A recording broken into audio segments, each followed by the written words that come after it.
जहर पिलाने आई थी, तो जो गति यशोदा को बाद में दी, भगवान ने पहले वही गति जो है पूतना को दे दी। ये कौन कर सकता है? इतना सरल स्वभाव है। जैसे ही ये श्लोक सुखदेव जी के कान में पड़ा तो समाधि टूट करके खड़े होकर के शिशु के पास आए कि भैया ये श्लोक और सुनाओ हमें। ये इतना सुंदर और इतना सरल स्वभाव का जो व्यक्ति है, ये और कोई नहीं हो सकता है। ये भगवान के अलावा और कोई नहीं हो सकता है।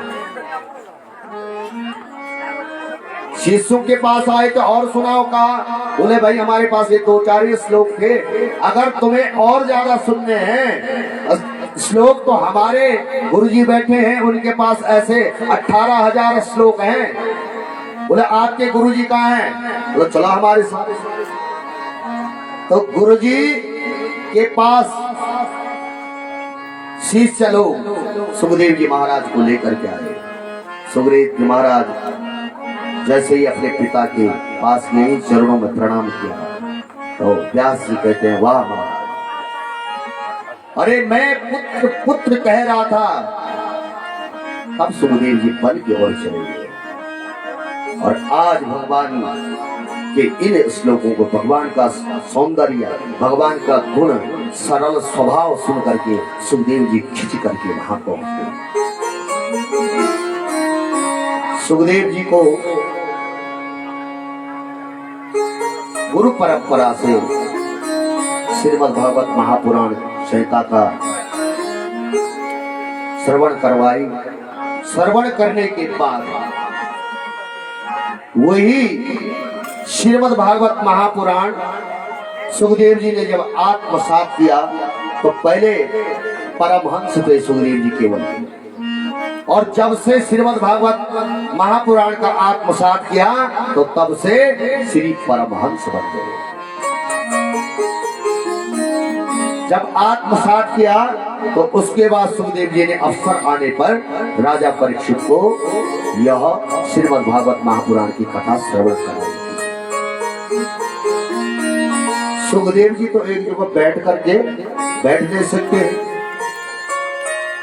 और जो व्यक्ति एक जगह नहीं बैठ सकता है वो 7 दिन तक कथा कैसे सुना सकता है? उसका कारण क्या है? सूत जी महाराज से सौनक इत्यादि ऋषि कहते हैं परीक्षित ने भागवत क्यों सुनी और परीक्षित जी को ही सुखदेव जी ने पात्र क्यों बनाया?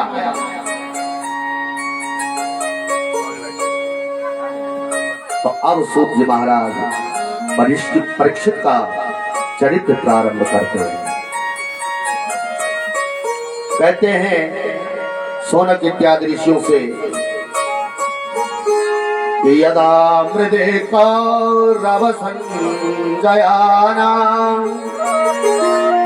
वीरे स्वतो वीर गतेषु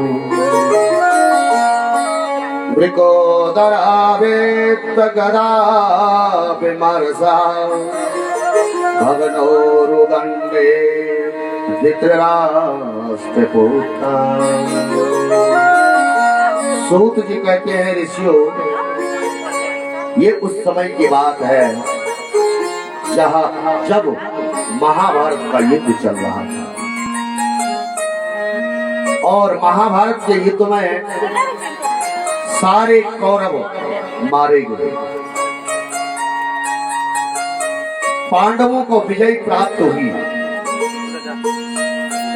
अंतिम युद्ध में विशाल भीमसेन की गदा ने दुर्योधन का उर्दंड भी भेदन कर दिया, और दुर्योधन मूर्छा अवस्था में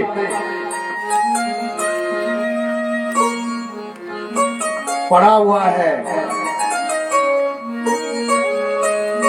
और ऐसे ही दुर्योधन को छोड़ करके पांडव विजय प्राप्त करके चल पड़े थे, अपने शिविर में पहुंच गए थे। सारे सब बिखरे हुए हैं,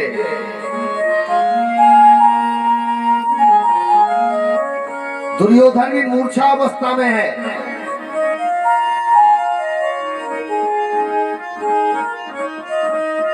चील, गिद्ध, कौवे उन्हें मृत शरीरों को नोचते थे और मूर्छा अवस्था में जो दुर्योधन पड़ा हुआ था उसके पास भी चले जाते, किसी तरह उन गिद्धों को हटाता था, बड़ा विकल हो रहा था। इतने में वहां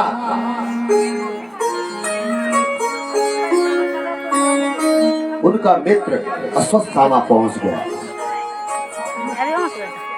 अश्वत्थामा ने जब दुर्योधन की ये दशा देखी और दुर्योधन से कहा, भैया